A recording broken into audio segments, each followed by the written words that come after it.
New and old subscribers, just to warn you, this video has nothing to do with van dwelling, even though I'm driving the van while making it. It's going to be my little talk on history. So if you're not really into history or really don't want to hear me talk about history, you can tune out now.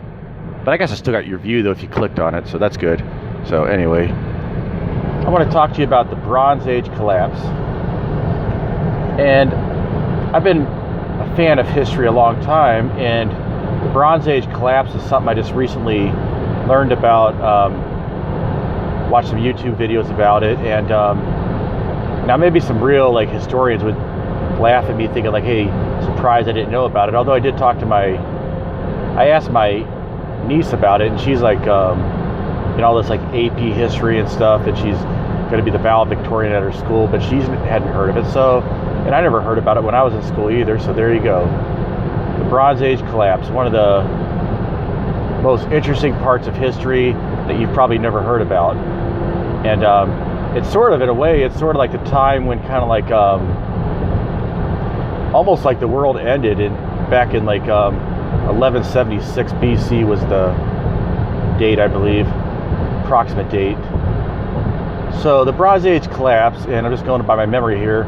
So it's basically a time when pretty much all the different major empires and the whole system, it basically, pretty much everything completely fell apart and collapsed, as the name implies. And basically there was a big dark ages. So just picture this. Okay, so by this time, right before the Bronze Age collapse,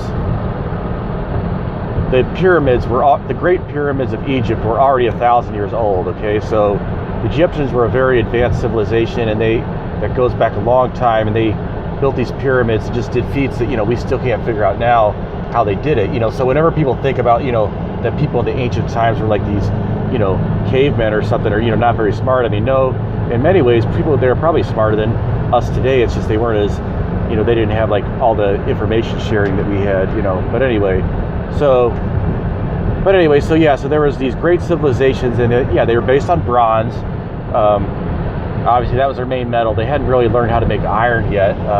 There might have been a slight amount of iron, but it was mostly bronze, because bronze is a metal that was it's softer than iron, but it's easier to make because it doesn't have the high melting point of iron has. Even though the iron ore is a lot more widespread throughout the earth than copper and tin, which is what they need for bronze. But it's harder to make because they need these ovens that can be super hot to do it, so which they didn't really have yet. So let's just imagine, okay, so at that time you had there was basically four great empires.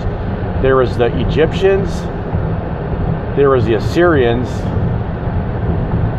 there was the Greeks, the Mycenaean Greeks is actually what it was called, and then there's the Hittites.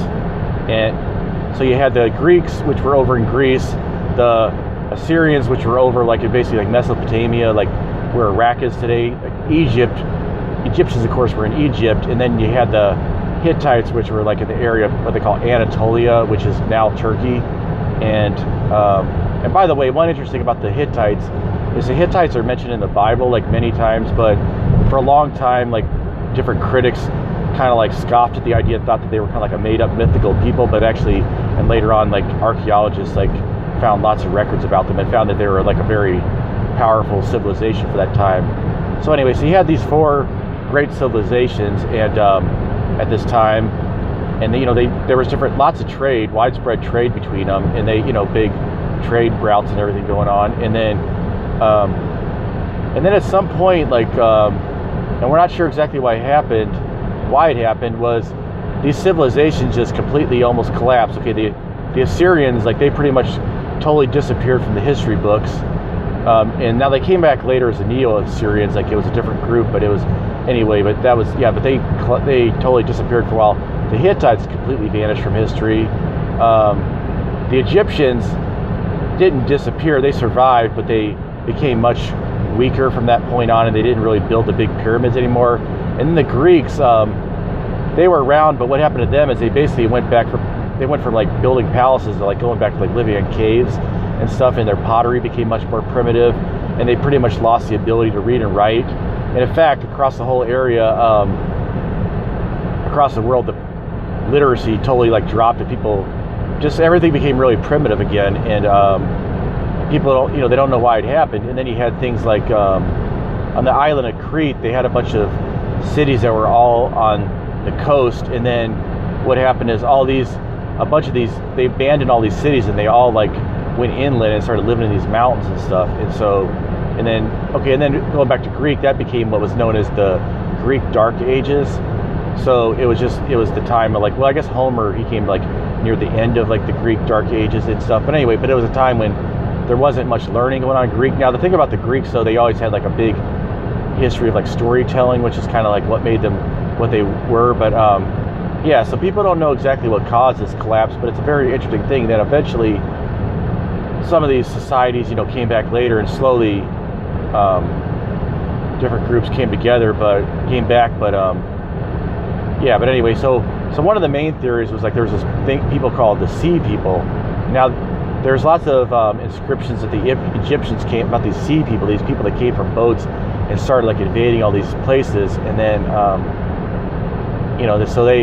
but they don't know where these people came from, and so that's a major theory that was at least part of it, but they don't know where these people came from. Another part, the idea was that it had something to do with the breakdown of the tin trade, because tin is a pretty rare metal, but it was needed for bronze, but that somehow there's a breakdown in the trade for tin, and it made it to where then these civilizations couldn't keep going because of not having the tin. And so that's part of it. But then I don't know, then there's different theories about these Sea People, where they came from. That like, was it like one person, they had this theory that they were kind of like these, that what there was is there was kind of like a time of peace between the different empires, and then you had all these out of work like warriors, and they all kind of like became like these kind of like roving bands of like robbing people, and they became like, that's one theory. But anyway, but things changed after the Bronze Age collapse, like after civilization came back. Like the chariot was the main form of warfare during the Bronze Age, and it was, but then after that, like the chariot really wasn't like very important with the battle. They found that you didn't need like a bunch of these highly trained charioteers. I mean, if you just had a mob with swords, a lot of times they could just like beat these charioteers, so but anyway, so I thought that was a really interesting part of history, how that happened, how just society just completely fell apart. Society fell apart actually more completely than even it was like the Dark Ages that we had in the medieval times. So and one side notes too is, if you're kind of like interested in like biblical history, I think it kind of seems like that the Bronze Age collapse, it might have kind of like corresponded with the time in the Bible, like a book of Judges and stuff like that, where there are always like these different like battles going on. So in a sense, you could think of like these people in the book of Judges, they were kind of living like in a Mad Max world, kind of like a post-apocalyptic world where they're running around. And you notice that what happened is, because these great empires like Egypt and the Hittites lost their power for a while and didn't come back, it allowed like some smaller kingdoms like the Israel and these other groups to kind of like rise up. And so now there was like more like some of these smaller kingdoms that would have had managed to like rise to prominence and stuff like that, because back during the Bronze Age it was mostly just controlled by these 4 like super states instead of like these like smaller ones like that. So anyway, so that's something that I find really interesting, and maybe somebody else will find that interesting. But anyway, it's going on YouTube and going to be added to the thousands of other videos out there.